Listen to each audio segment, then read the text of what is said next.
বিএনপির পরিণতি শেখ হাসিনার চেয়ে আরো ভয়াবহ হবে করব। কিন্তু এইভাবে উপরে উপরে ভালোর ভান ধরে ভিতরে ভিতরে এই ধরনের ছাত্রলীগ যে মানে যেভাবে বেপরোয়া ছিল, সন্ত্রাসী বাহিনী ছিল, একইভাবে ছাত্রদলকে তারেক রহমান পরিচালনা করতেছে। এবং তারেক রহমানের এখানে গ্রিন সিগন্যাল ছাড়া, স্থানীয় বিএনপির গ্রিন সিগন্যাল ছাড়া ওই বিএনপি যুবদল ছাত্রদলের যারা নেতৃবৃন্দ তারা কোনোদিন এই হামলাটা করতে পারতো না। যারা নেতা কর্মী সন্ত্রাসীরা আছে কেউ হামলা করতে পারতো না।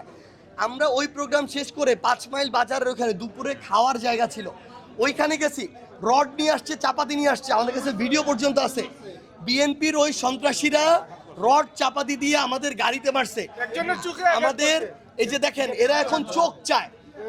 শেখ হাসিনা ছিল রক্ত পিপাসু, এই তারেক রহমানের ছাত্র দলের সন্ত্রাসীরা হয়েছে চোখ পিপাসু।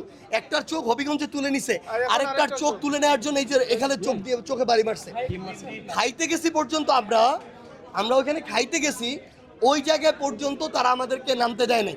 তাদের কথা হইলো যে এখানে বাংলাদেশে আবার একটা শেখ হাসিনা স্বৈরাচারের পরে বিএনপির আরেকটা স্বৈরাচার কায়েম করবে, আর কোন দলকে দাঁড়াইতে দিবে না।